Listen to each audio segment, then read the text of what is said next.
Oke, kita mulai lagi. Kita lanjut ke tentang penciptaan lagi ya. Pasal 8 dari John Damaskus ya, tentang posisi imannya mengenai penciptaan. Nah, sekarang kita masuk mengenai udara dan angin. Tapi sebelumnya misalnya ini pasal 7 ini kan panjang banget ya. Tentu yang kalian ringkas kan misalnya ini kan tentang penciptaan apa? Benda-benda langit kan. Ada apa di situ? Ada cahaya atau api, lalu ada benda-benda langit ya, seperti bulan, bintang atau matahari. Kan kalian jelasin dulu penciptaan terang atau api, cahaya itu apa? Oke, ringkas ya kan. Baru setelah itu benda-benda langit. Benda-benda langit itu ada planet, bintang, ya. Di sini beda planet dan bintang itu apa? Nah, kalian stabilo perbedaannya. Ya, planet itu ada 7. Bintang-bintang itu membentuk yang namanya zodiak. Nah, ada 12. Ya kan? Nah, kemudian ciptaan-ciptaan tadi bukan untuk disembah. Sebab mereka adalah segala sesuatu yang bisa berubah atau bisa hancur. Ya. Nah, kita masuk itu jangan kamu menyembah gerhana misalnya atau bulan atau bintang ya atau zodiak tadi. Itu yang penting-penting. Nah, jangan kamu nanti kumpulin ke saya apa persis seperti yang saya tulis di sini gitu. Ya. Oke, sekarang pasal 8 mengenai udara dan angin. Coba Eka baca. Pasal 8 mengenai udara dan angin. Udara adalah elemen yang paling halus dan lembab dan hangat, lebih berat memang daripada api, tapi lebih ringan dari tanah dan air. Udara adalah penyebab pernapasan dan suara, tidak berwarna yaitu secara alami tidak memiliki warna, jernih dan transparan, karena mampu menerima cahaya yang melayani tiga indera kita karena dengan mengetahuinya bisa melihat, mendengar dan mencium. Dia juga memiliki kekuatan untuk menerima panas dan dingin, kekeringan dan kelembapan, dan gerakannya di ruang angkasa. Di ruang angkasa adalah ke atas, ke bawah, di dalam, di luar, kanan dan ke kiri, dan gerakan siklus. Oke. Udara ini satu unsur, tadi ada api ya. Sekarang ada udara, unsur yang paling lembab, halus, hangat. Ya. Lebih berat daripada api. Tapi dia lebih ringan dari tanah dan air. Ya. Jadi kamu lihat ada 4 elemen ya, udara, api, tanah, dan air. Terus ia tidak memperoleh cahayanya dari dirinya sendiri, tapi diterangi oleh matahari, bulan, bintang, dan api. Udara nggak punya cahayanya, ya. Terus dan inilah yang dimaksud oleh kitab suci ketika dikatakan dan kegelapan menutupi samudera raya. Kejadian pasal 1 ayat 2. Karena tujuannya adalah untuk menunjukkan bahwa udara tidak memperoleh cahayanya dari dirinya sendiri, tapi yang memiliki esensi yang berbeda dari cahaya. Iya, jelas ya. Terus dan angin adalah gerakan udara atau angin adalah aliran udara yang membuat tempat di mana yang dimana. Terus tempatnya adalah di udara. Karena tempat adalah keliling sebuah benda. Tapi apakah yang mengelilingi benda selain udara? Selain itu ada beberapa tempat yang berbeda di mana pergerakan udara berasal, dan dari sinilah angin mendapatkan namanya. Ada 12 arah mata angin.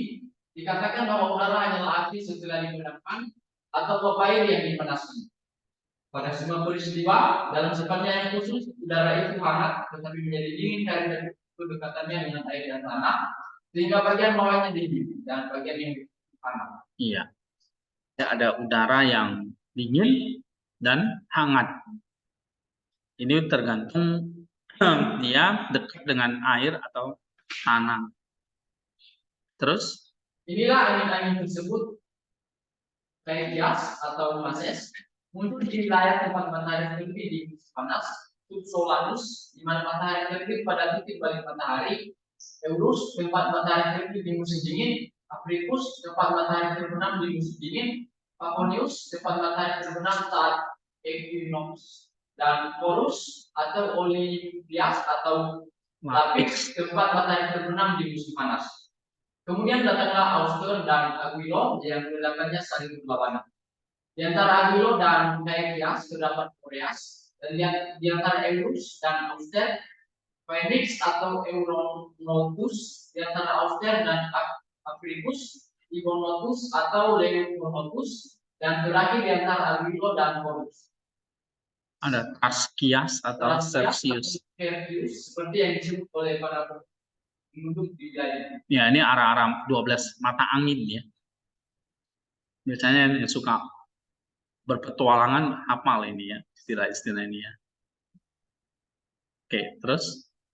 Maka inilah ras-ras yang tinggal di ujung-ujung dunia. Di samping Solanus adalah bangsa Bactriani, di samping Eurus, bangsa India di samping Phoenix, Laut Merah dan Ethiopia di samping Timonotus, bangsa Garamantes yang berada di luar Sicily, di samping Africus, bangsa Ethiopia dan Mauri barat di samping Paconius, Tempian Hercules dan pergulaan India dan Eropa di samping Polus, Iberia yang sekarang disebut Spanyol di samping Asia, Galia dan bangsa tetangga di samping Aquilo, Sid yang berada di luar Trakia di samping Boreas, Pontus, Maeotis dan Sarmatai di samping Caepias, laut Asia di samping Sakai. Iya. Sekarang pasal 9. Baca lagi, Eka. Mengenai air. Air juga merupakan salah satu dari empat elemen ciptaan Allah yang paling enak. Air itu basah dan dingin, berat dan memiliki kecenderungan untuk turun dan mengalir dengan sangat deras. Inilah yang dimaksud oleh kitab suci ketika dikatakan, dan kegelapan menutupi permukaan samudera raya, dan roh Allah bergerak di atas permukaan air. Kejadian pasal 1 ayat 2. Sebab samudera raya tidak lain adalah air yang sangat banyak, dan batasnya tidak dapat dipahami oleh manusia. Pada mulanya memang air ada di seluruh permukaan bumi. Lalu Allah menciptakan cakrawala untuk memisahkan air yang di atas cakrawala dari air yang di bawah cakrawala. Karena di tengah-tengah lautan air, cakrawala itu ditegakkan atas perintah Sang Pencipta.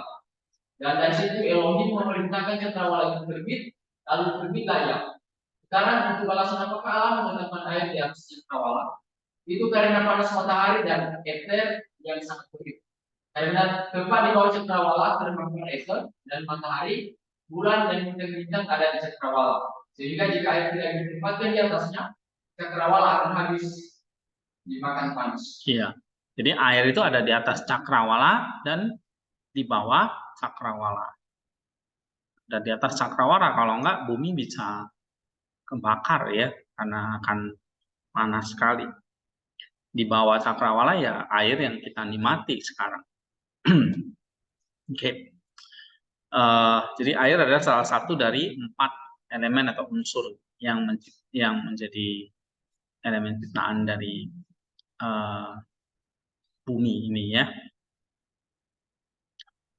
Terus baca lagi. Selanjutnya Allah memerintahkan agar air dikumpulkan menjadi satu. Kejadian 1 ayat 9.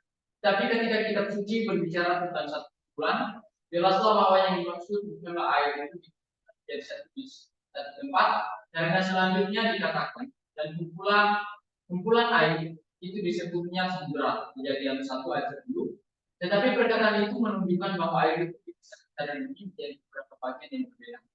Dengan demikian air dikumpulkan menjadi satu ke dalam kelompok khusus mereka, dan daratan yang kering menjadi terlihat. Dan dari situlah muncul dua samudera yang mengelilingi Mesir, karena Mesir terletak di antara dua lautan.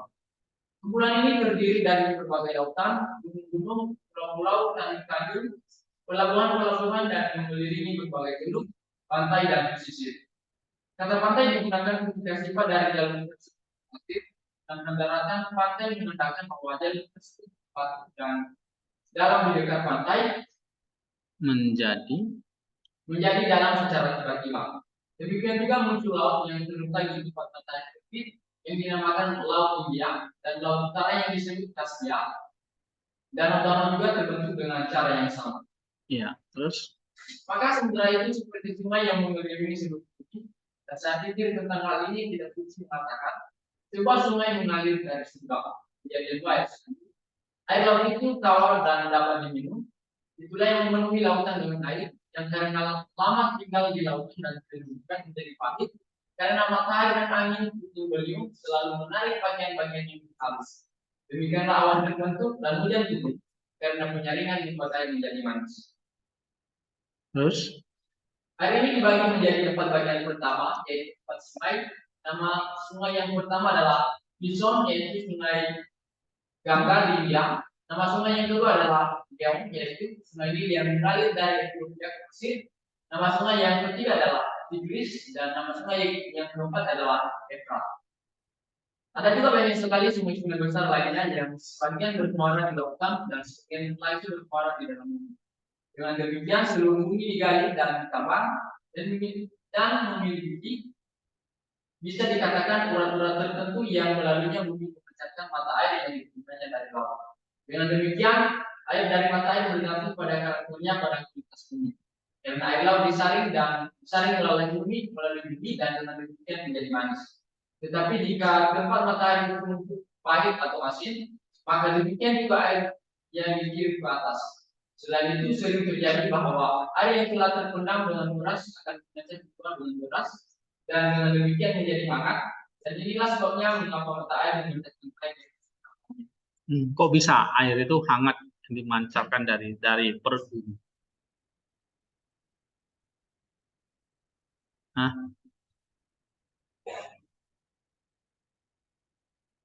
Dia terpendam soalnya ya kan.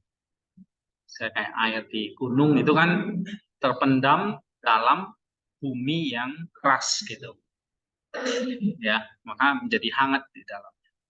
Sehingga air yang mancar keluar itu secara alamiahnya hangat. Oke, ini tentang air ya, baca lagi. Dan ketetapan ilahi dibuatlah lubang-lubang di bumi dan ke dalamnya air itu. Dan dengan cara inilah gunung-gunung terbentuk. Maka alam memerintahkan air pertama untuk menghasilkan nafas hidup. Karena melalui air dan terus yang bergerak di atas air pada mulanya. Kejadian 1 ayat 2, manusia diperbarui. Karena inilah yang dikatakan oleh Basilius I. Maka air itu menghasilkan makhluk yang kecil maupun yang besar, ikan paus dan naga, ikan-ikan yang berenang di air dan tugas-tugas yang berkumpul. Gunung-gunung membentuk hubungan antara air, bumi dan udara karena mereka berasal dari air. Bumi dan terbuka. Jadi air adalah unsur yang paling indah dan kaya akan manfaat dan dimunculkan dari segala kehidupan dan bukan hanya dari kotoran tubuh tetapi juga dari kotoran jiwa jika jiwa menerima. Iya. Terus mengenai laut Aiki ya. Laut Asia diterima oleh Hellespont yang berakhir di Agni Abydos dan Sestus. Selanjutnya Propontis yang berakhir di Chalcedon dan Byzantium. Di sini ada selat-selat di mana Pontus muncul. Selanjutnya Danau Maeotis. Sekali lagi dari laut Eropa dan India adalah Laut Iberia yang membentang dari pilar Hercules ke gunung Prenis. Kemudian Laut Liguria hingga ke perbatasan Etruria.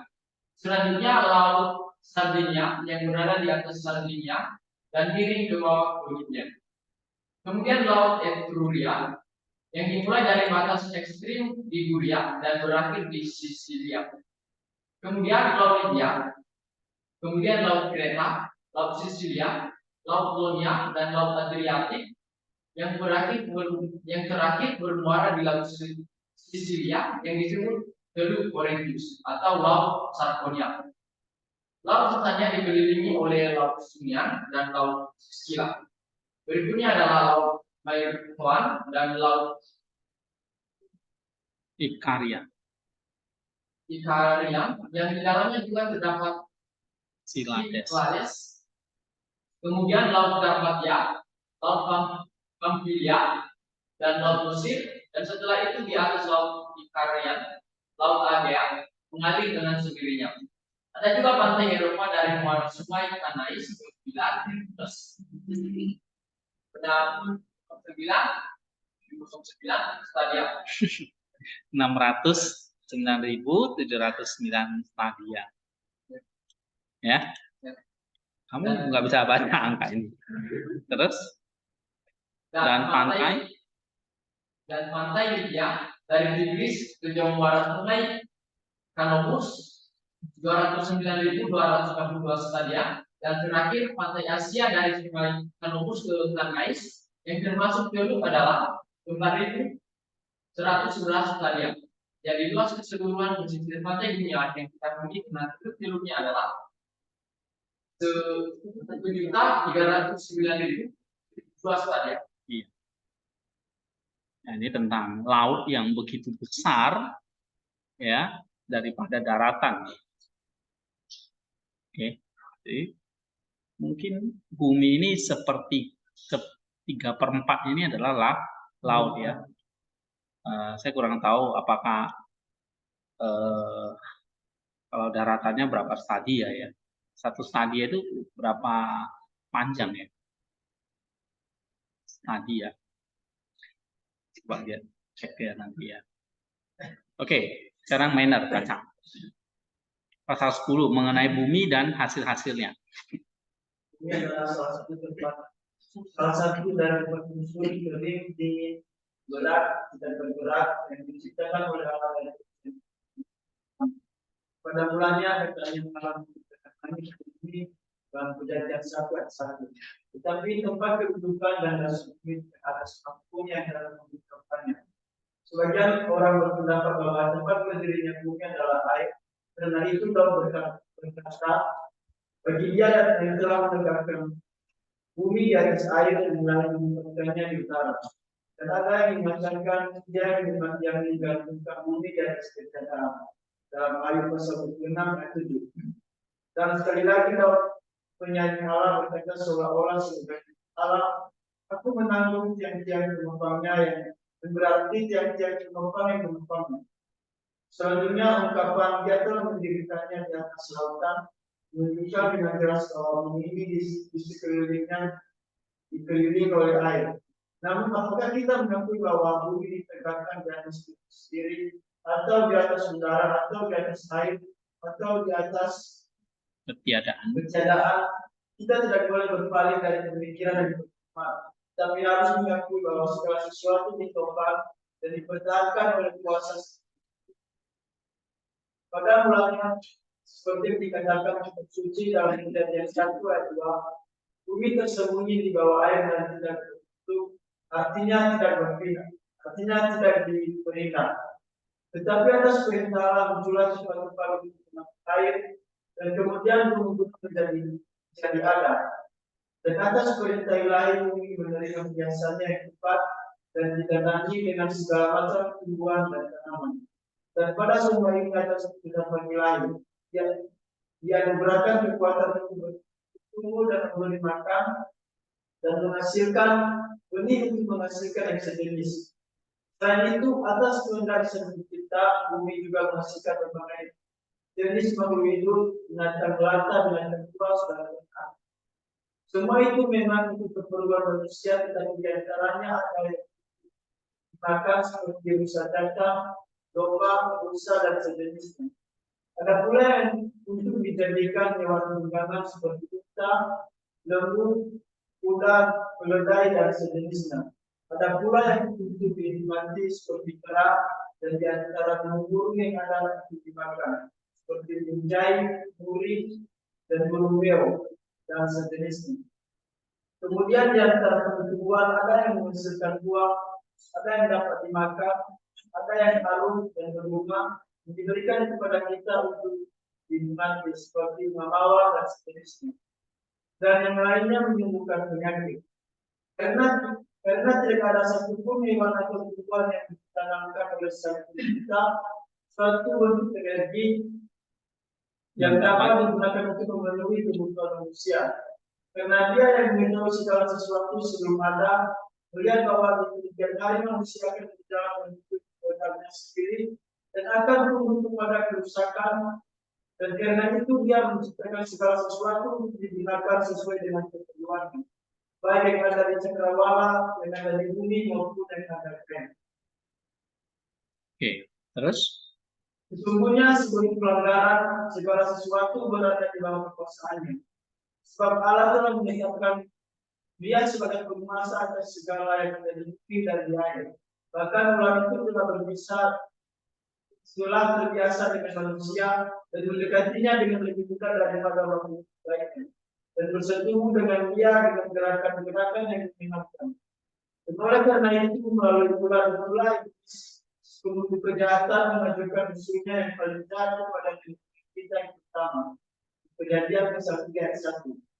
Bumi dengan sendirinya memberikan hasil yang baik bagi manusia dan binatang-binatang itu taat kepada manusia dan terkadang hujan dan ada angin ribut di bumi.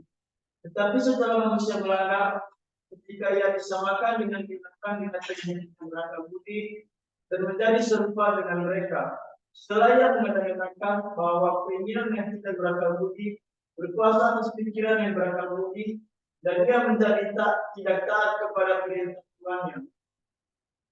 Maka bangkitlah pencipta dan begitu melawan dia yang telah ditentukan oleh Sang Pencipta untuk menjadi penguasa dan ditetapkan baginya bahwa ia harus mengusahakan dengan hidup dengan tanah yang darinya dia ambil. Namun binatang buas pun bukannya tidak memiliki kegunaan, karena dengan kegelian yang ditentukannya binatang buas membawa manusia kepada pengenalan akan menciptanya dan menuntunnya untuk memanggil namanya.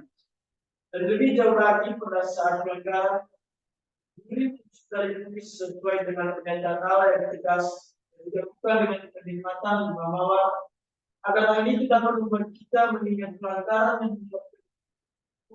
itu menghasilkan duri dan duri bagi kita. Ya. Terus bahwa hal ini benar adanya dapat dipercayai dari fakta bahwa daya mereka dijamin oleh firman Allah yang mengatakan karena cuculah dan bertambah banyak dan penuhilah bumi. Kejadian pasal 1 ayat 2. Lebih jauh lagi ada yang berpendapat bahwa bumi berbentuk bola, ada juga yang berpendapat bahwa bumi berbentuk itu. Dalam semua peristiwa bumi jauh lebih kecil daripada langit dan menggantung hampir seperti sebuah titik di tengah-tengahnya. Dan itu akan berlalu dan berubah, tetapi adalah orang yang pasti bumi yang dijadikan kepada orang yang bermati. Pasal 5 ayat 5. Terus Karena bumi yang akan menjadi milik orang-orang kudus kekal, maka siapakah yang dapat mengagumi hikmat Sang Pencipta yang tak terbatas dan tak terselalu? Atau siapakah yang dapat memberikan tempat syukur yang cukup kepada pemberi begitu banyak kekal?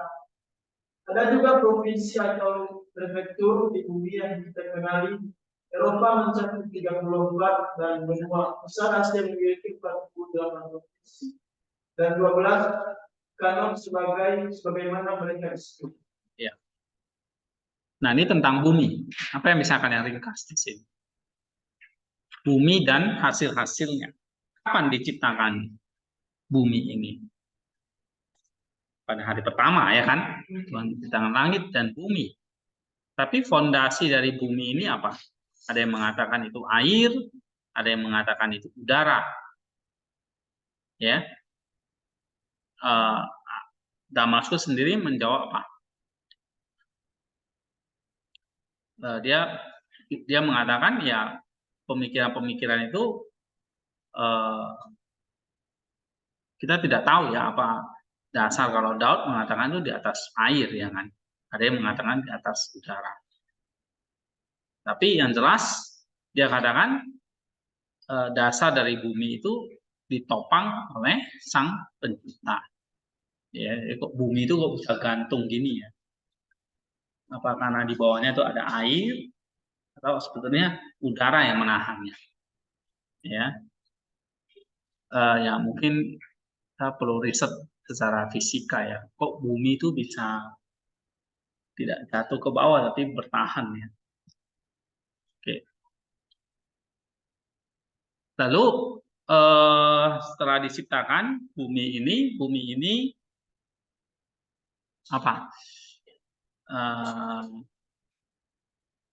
menghasilkan ya, karena ada 4 unsur kehidupan tadi, ada air, tanah, udara, dan api atau terang ya. Nah, 4 unsur kehidupan inilah yang membuat bumi itu tercipta. Ada lautan atau samudra yang menampung air, ya. Ada gunung-gunung yang menampung panas, ya. Ada cakrawala yang menampung air dan udara. Oke. Nah, kemudian bumi itu juga mengeluarkan berbagai jenis benih. Dan disitulah tumbuh berbagai macam tumbuhan. Ya. Lalu dari bumi ini juga atas kehendak Sang Pencipta menghasilkan berbagai jenis makhluk hidup. Katakanlah binatang dan manusia. Manusia itu hari terakhir, ya kan? Nah, binatang-binatang ini dikatakan sebagai hasil bumi. Tumbuh-tumbuhan itu juga sebagai dari hasil bumi, karena memang hidupnya dari 4 unsur bumi itu. Mereka memperoleh makanannya dari bumi. Seperti kita manusia itu sebetulnya hasil bumi, karena kita dicipta dari hasil bumi. Ya, tubuh kita diambil dari bumi, dari tanah. Ya, maka kita bisa makan makanan dari tanah, seperti tumbuhan, tanaman, gitu ya. Nah, tetapi para binatang-binatang itu juga diciptakan dari bumi. Ya, dan manusia juga diciptakan dari bumi seperti binatang. Ya, maka manusia juga bisa hidup dari apa yang dihasilkan oleh bumi, tumbuhan dan binatang. Nah, tetapi karena ada pelanggaran, ya, maka bumi itu terkutuk. Kutukannya apa di sini? Muncullah misalnya duri. Ini dikatakan ya, duri muncul dari bumi. Nah, artinya kalau kita baca dalam Kejadian pasal 3 tadi, tanah atau bumi itu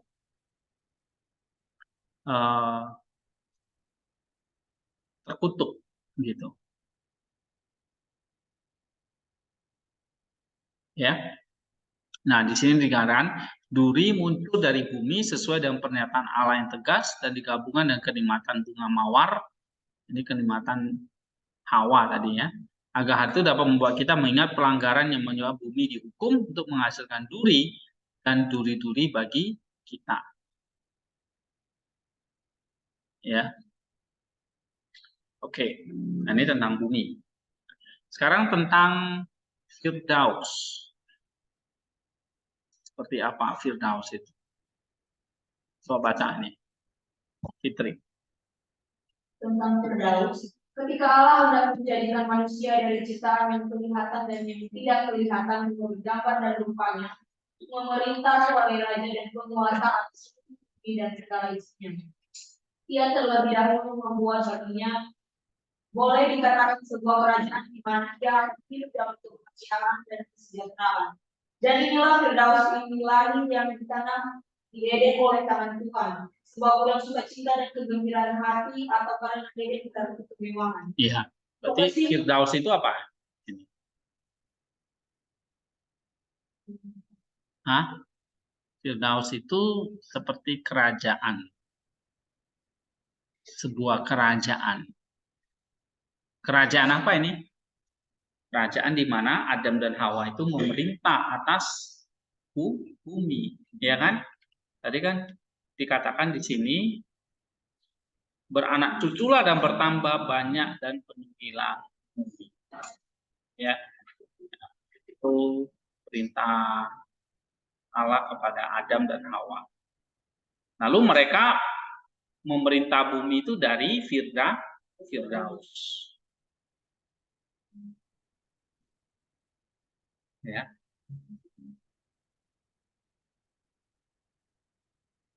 Nah, manusia ini dicipta dari, sebenarnya manusia itu gabungan ya, ciptaan yang kelihatan ini tubuh, dan yang tidak kelihatan ini roh manusia.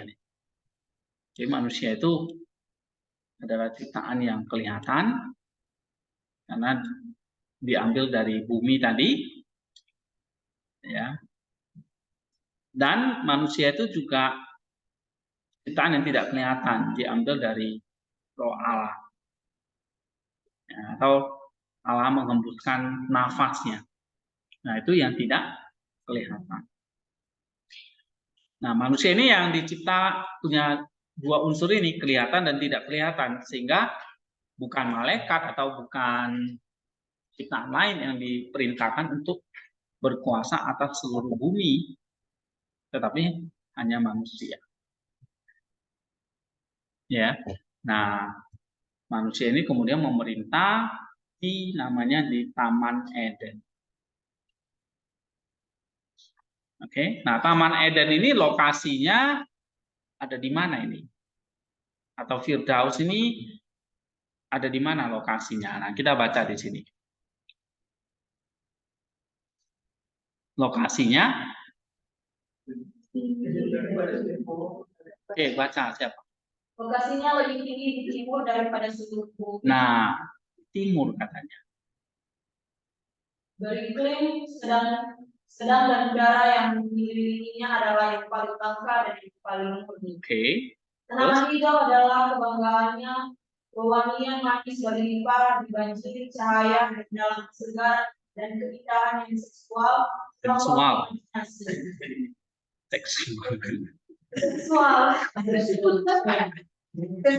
membawa imajinasi. Sebenarnya tempat itu ilahi, rumah pertemuan bagi dia yang diciptakan menurut gambar alam.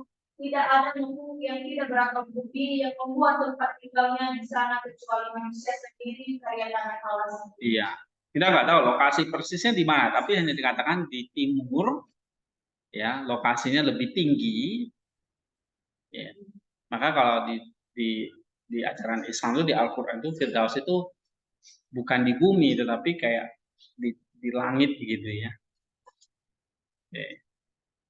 Tapi yang jelas kita nggak pernah tahu sih persis lokasinya Eden itu di mana. Hanya dikatakan di sini di timur, dan itu lebih tinggi daripada tempat-tempat yang ada di bumi. Nah, iklimnya dikatakan di sini apa? Beriklim sedang, udara yang murni adalah yang paling langka dan paling murni, ada tanaman hijau, wangian, terang, dibanjiri cahaya ya, ada kesegaran, ada keindahan, ya. Maka Eden itu atau Firdaus itu kayak digambarkan dalam benak kita kayak semacam surga gitu, ya. Terus di tengah-tengahnya Allah menanam pohon kehidupan dan pohon pengetahuan. Seperti kita lihat Kejadian 10 ayat 9, pohon pengetahuan itu menjadi tempat pencobaan dan ujian, menguji manusia apakah ia taat atau tidak taat. Dan itulah sebabnya pohon itu dinamai pohon pengetahuan untuk baik dan yang jahat. Atau karena kepada mereka yang menguatkannya diberikan kuasa untuk mengetahui keadaan mereka. Ini adalah hal yang baik bagi mereka yang sudah dewasa, tetapi merupakan hal yang jahat bagi mereka yang belum dewasa dan mereka yang memiliki nafsu yang terlalu kuat. Karena hal itu seperti makanan padat bagi bayi yang masih membutuhkan susu. Karena pencipta kita, Allah tidak menghendaki kita dibebani dengan banyak pikiran dan kesusahan tentang banyak hal, dan tidak pula memikirkan atau menyediakan bekal untuk hidup kita sendiri. Tetapi inilah nasib Adam karena dia merasakan dan mengetahui bahwa ia telanjang.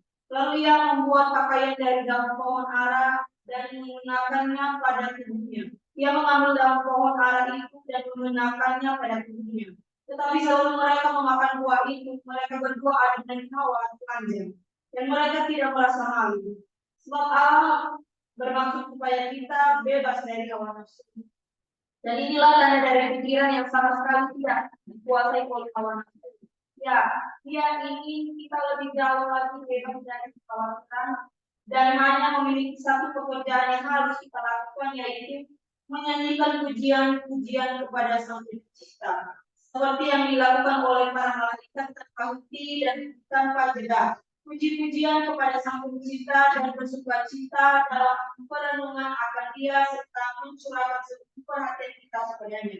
Inilah yang dinyatakan oleh Nabi Daud kepada kita. Dia berkata, serahkanlah bebanmu kepada Tuhan, maka Dia akan menopangmu. Dan sekali lagi dalam Injil, Yesus mengajar murid-muridnya dengan mengatakan, janganlah kamu memikirkan apa yang akan kamu makan untuk hidupmu, dan janganlah kamu memikirkan apa yang akan kamu pakai. Tetapi carilah dahulu kerajaan Allah dan kebenarannya, maka semua itu akan ditambahkan kepadamu. Dan kepada Marta ia berkata, Marta, engkau sangat gelisah dan khawatir akan banyak hal, tetapi satu hal saja yang perlu, dan Maria telah memilih bagian yang baik yang tidak akan berakhir daripadanya. Yang berarti dengan jelas duduk di depan kaki Yesus dan mendengarkan firman-Nya. Nah, jadi di tengah Eden ini Tuhan menempatkan sebuah pohon kehidupan dan ada juga pohon pengetahuan. Ya. Pohon pengetahuan ini pohon untuk ujian atau untuk uji ketaatan. Karena manusia diciptakan untuk hidup sesuai kodratnya, yaitu taat. Ya, maka harus ada pohon pengetahuan. Ya. Nah, ini untuk menguji ketaatan. Ketaatan itulah yang akan membawa Adam itu menjadi sempurna, menjadi serupa dengan Allah melalui gambar yang ditempatkan. Tapi kan ternyata manusia itu dosa karena jatuh pada makanan. Jadi dosa pertama itu karena makanan ini. Sampai sekarang, ya kan? Demi makanan, demi materi, manusia saling membunuh misalnya. Ya. Ini karena dosa makan. Dosa ya turun-temurun gitu ya. Nah, makanya Tuhan mengajarkan janganlah kamu memikirkan apa yang akan kamu makan untuk hidupmu. Ya. Tapi carilah dahulu kerajaan Allah dan kebenarannya. Maka semua itu akan ditambahkan kepadamu. Gitu. Ya. Kekhawatirannya tentang makanan itu kayak mengingatkan kita kepada dosa nenek moyang kita, ya, yaitu dosa akan makanan. Ada firman mengatakan, serahkanlah bebanmu kepada Tuhan, maka Dia akan menopangmu. Oke, sekarang pohon kehidupan. Baca lagi. Di sisi lain, pohon kehidupan adalah pohon yang memiliki energi yang menjadi penyebab kehidupan, atau hanya boleh dimakan oleh mereka yang layak hidup dan tidak hidup pada kematian. Beberapa orang memang menggambarkan Firdaus sebagai alam bergerak dan yang lainnya sebagai alam pikiran. Tetapi menurut saya, sebagaimana manusia adalah makhluk yang di dalamnya kita menemukan indera dan pikiran bercampur menjadi satu. Demikian pula baik suci manusia yang paling suci menggabungkan sifat-sifat indera dan pikiran dan memiliki ekspresi ganda ini. Iya, ini maksudnya gimana? Kalau tadi pohon pengetahuan melambangkan ketaatan, ada perintah Allah. Kalau pohon kehidupan,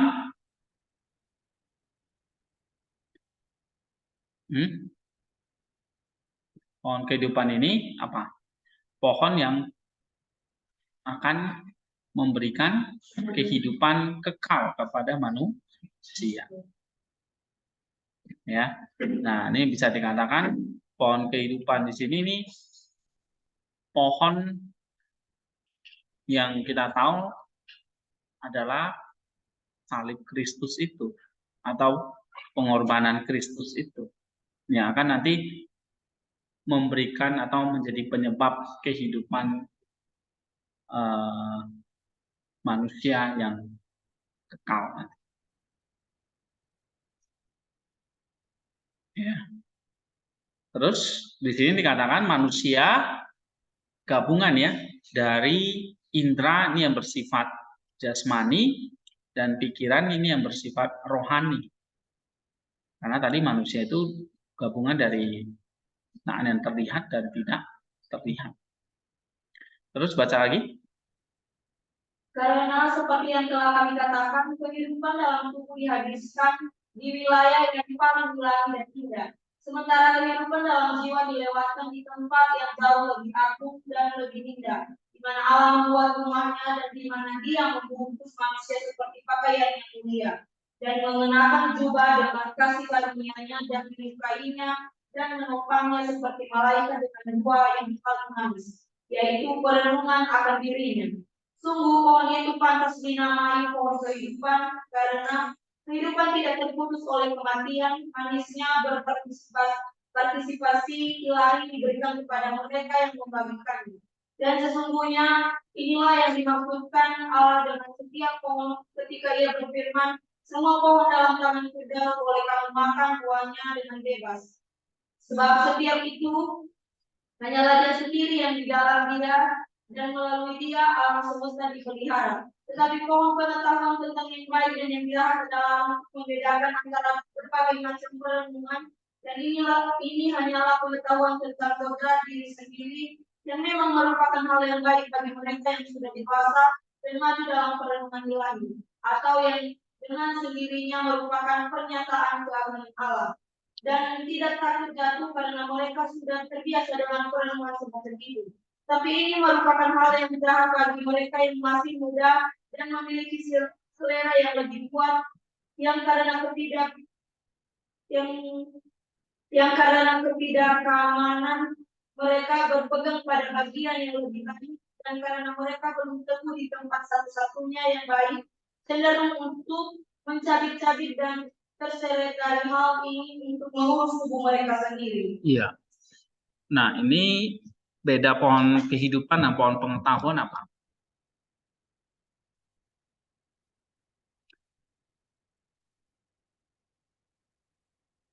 Kalau pohon kehidupan,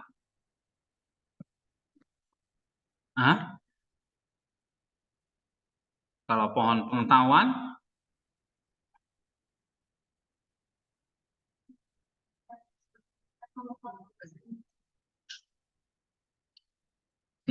maksudnya apa itu?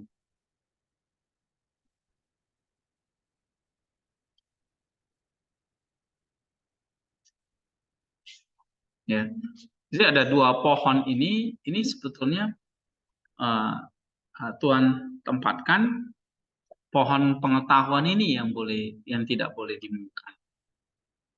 Ya, karena apa? Karena manusia sendiri kan belum menikmati pohon kehidupan itu, sehingga dia tidak siap makan pohon itu, ya, dan yang terjadi adalah dikatakan di sini mereka belum dewasa, ya, belum maju dalam perenungan ilahi, ya, dan ya akhirnya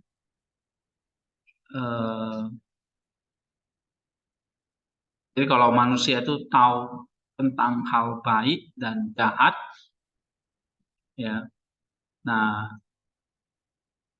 dalam kehendak bebasnya manusia itu akan memilih hal-hal yang jahat. Ya, karena manusia di sini dikatakan belum dewasa.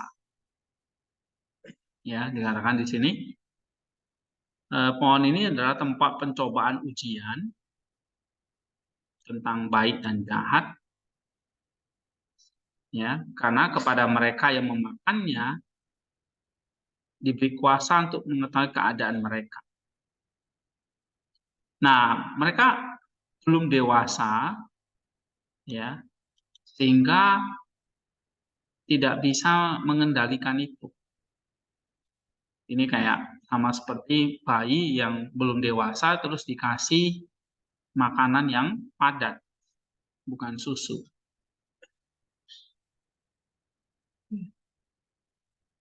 Jadi dia nggak mau membebani Adam dan Hawa itu dengan pikiran-pikiran yang membebani kesusahan atau kehidupan mereka.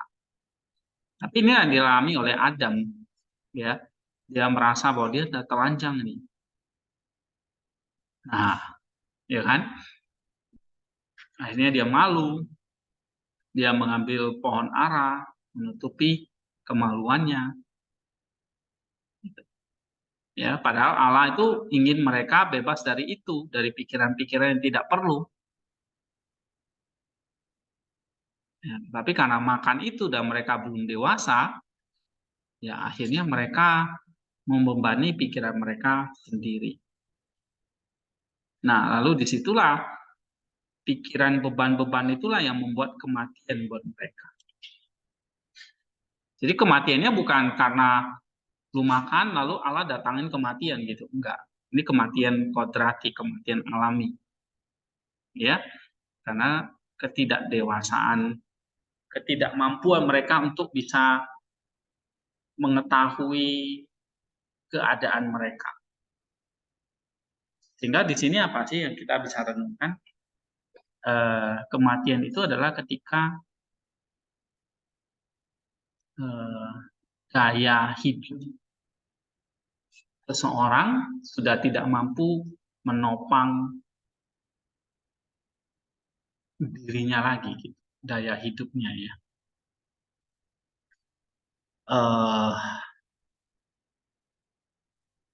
Nah, daya hidup itu bisa hilang ya karena tadi kekhawatiran-kekhawatiran, ya, kegelisahan,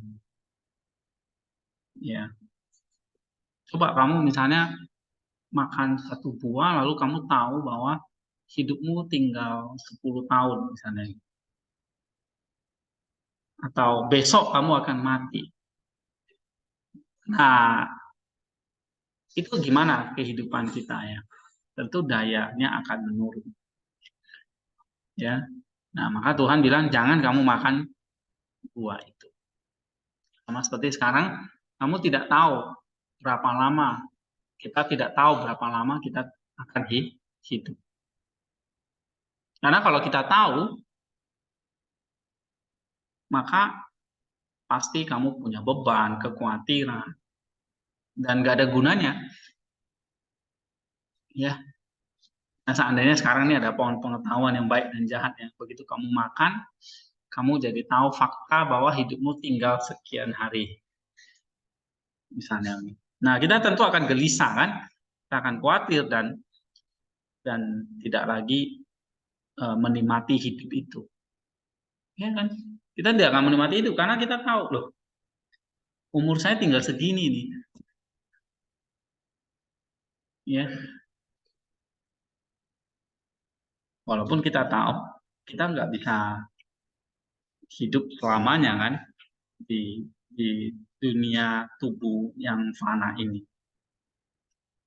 Ya. Nah, tetapi ada satu pohon di sisi lain, ada satu pohon yang kita harus beralih, bukan beralih kepada pohon pengetahuan itu, tapi beralih kepada pohon kehidupan. Nah, pohon kehidupan inilah yang memberikan energi kehidupan. Nah, kita yang harusnya kita fokus ke situ. Bukan fokus kepada tahu pohon pengetahuan itu, tahu yang baik dan jahat itu, tapi fokus pada energi kehidupan itu. Nah, pohon kehidupan ini kan sebetulnya melambangkan Kristus nanti kan. Jadi hidup manusia yang memang sudah jatuh ke dalam dosa, ya pasti suatu saat akan mati. Maka jangan membebani pikiranmu dengan hal-hal itu, tetapi pikirkanlah hal-hal yang tentang kehidupan. Ya, gitu. Nah, terus pohon kehidupan ini adalah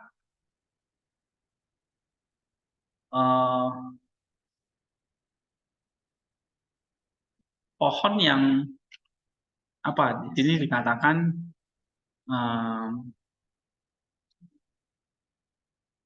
yang sebetulnya bisa dimakan ya, baik secara indrawi maupun secara pikir. Ya. Jadi kalau kita merenungkan tentang alam, tentang firman-Nya, itu bisa masuk ke sifat-sifat indera kita dan sifat-sifat pikiran kita. Ya. Nah, orang yang ya karena manusia itu punya dua itu ya, indera dan pikiran. Indera itu kelihatan, pikiran itu yang tidak kelihatan. Dan firman Allah itu atau pohon pengetahuan, pohon pikiran itu, pohon kehidupan itu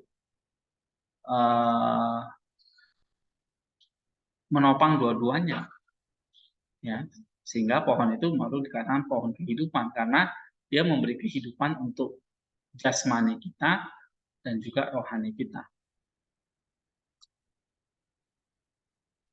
Oke. Sedangkan pohon pengetahuan tentang baik dan jahat, ya, dikatakan di sini hal yang baik bagi mereka yang sudah dewasa dan maju dalam perenungan ilahi, tidak takut jatuh.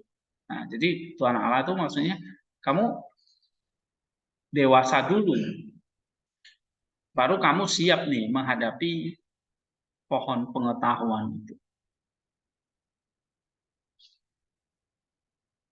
Ya. Oke, coba baca lagi nih.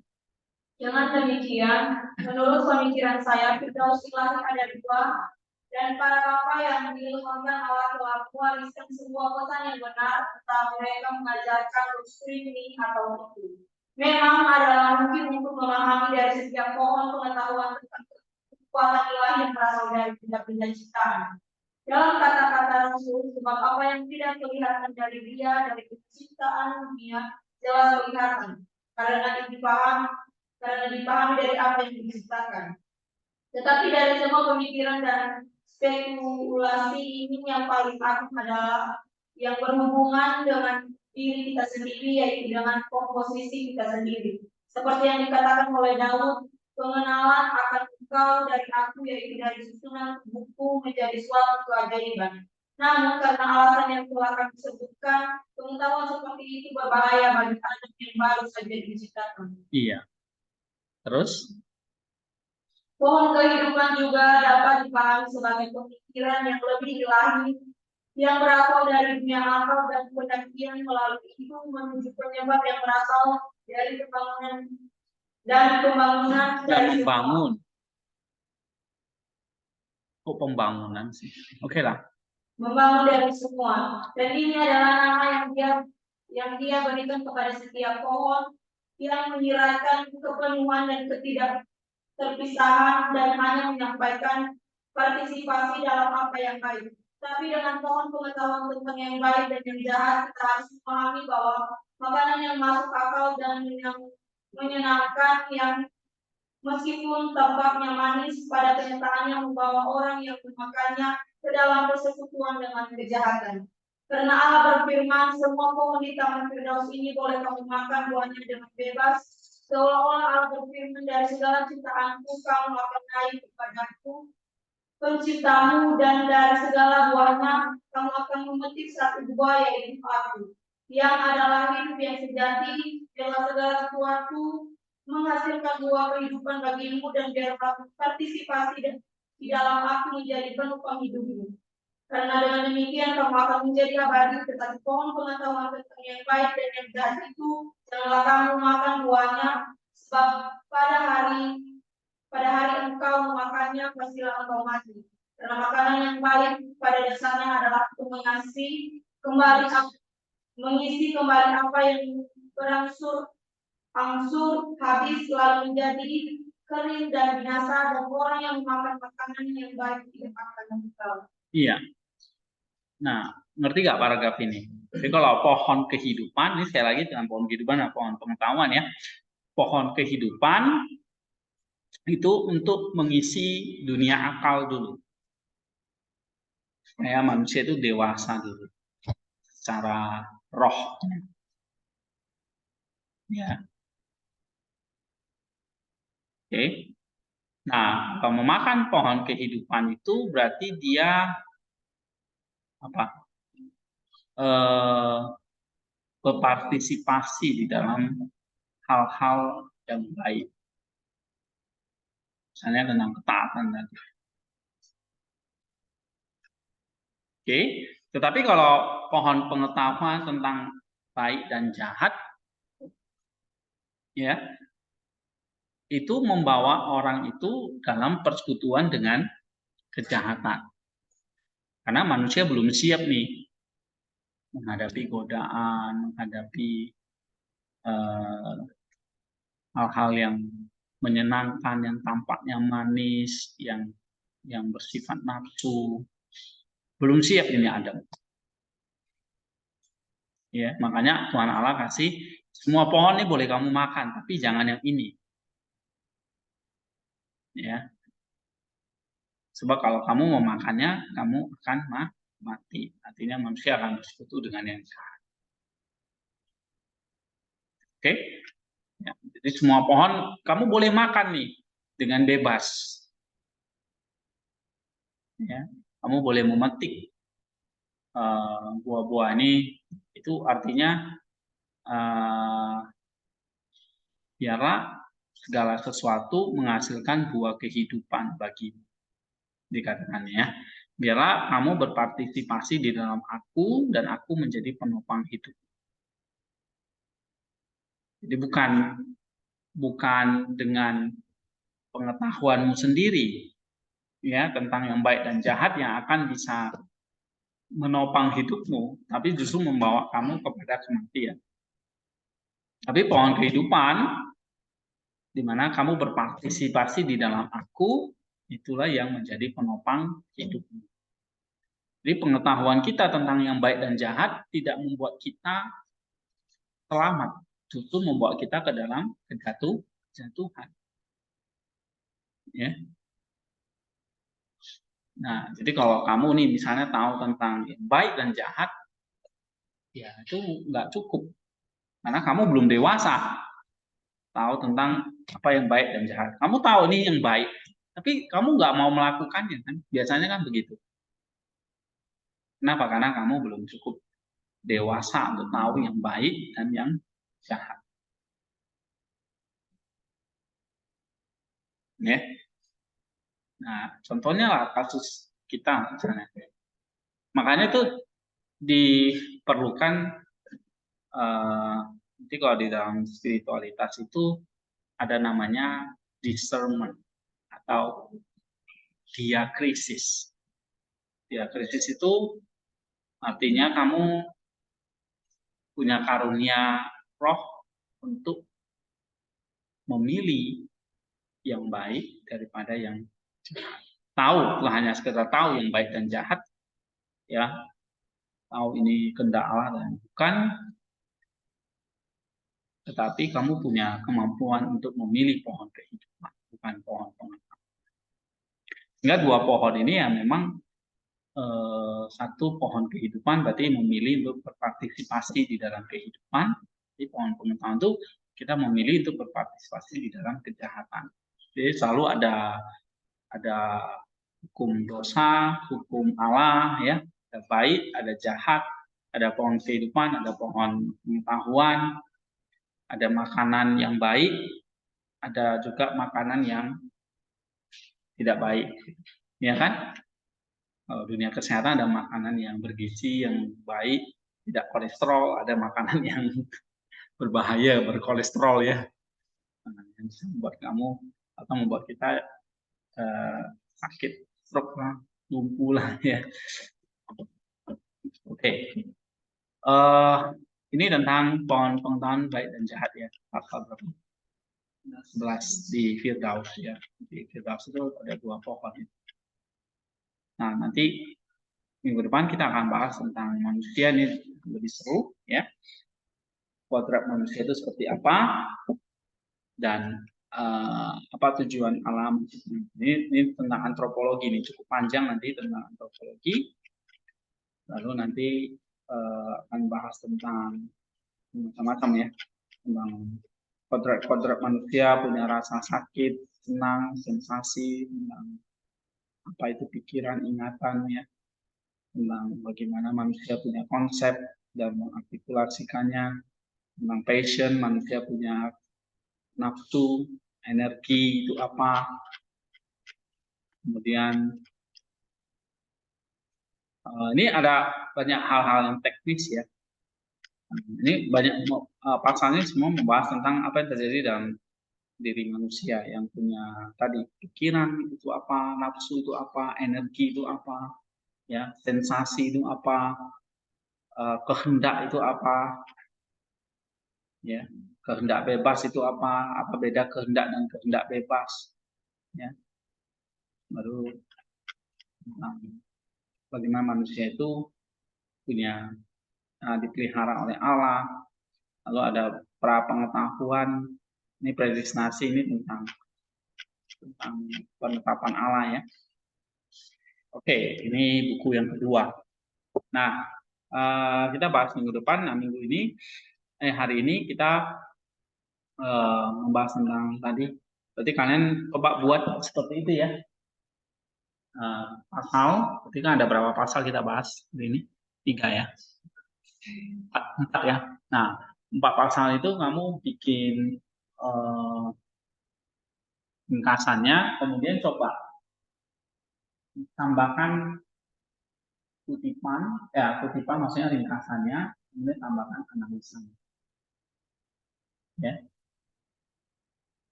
Oke, ada pertanyaan? Nongka? Yang di sini? Nggak ada ya. Oke, kalau gitu kita selesai, kita berdoa ya. Minta nota berdoa. Oke, mari kita berdoa. Tuhan, berkat-Mu yang sungguh luar biasa dan anugerah-Mu yang selalu baru untuk kami semua, hingga kami bisa belajar dogma pada sore hari ini dan kelasnya akan selesai, dan segala materi-materi yang tadi disampaikan oleh beliau, semua kami para student bisa memahami dan mengerti dan bisa mengaplikasikan di dalam pelayanan kami, di dalam kehidupan kami. Dan saat ini juga Tuhan, kami menyerahkan ke dalam tangan-Mu, biarlah Roh Kudus yang selalu menyertai kami, membukakan pikiran dan hati kami untuk kami selalu giat belajar dalam memahami materi-materi, khususnya di dogma ini. Semoga kami bisa benar-benar mengerti dan memahaminya. Ya. Dan saat ini kami akan berpisah-pisah Tuhan, kami akan melanjutkan berbagai aktivitas kami ke depan ini. Kami memohon Roh Kudus-Mu untuk menuntun kami. Semoga apa yang kami lakukan biar lebih berkenan di hadapan Tuhan. Kami menyerahkan ke dalam tangan-Mu kehidupan kami, di dalam nama Tuhan Yesus Kristus dan Juru Selamat kami sudah berdoa. Amin. Amin. Oke, thank you Nota. Thank you, Pak. Sampai ketemu ya. Oke.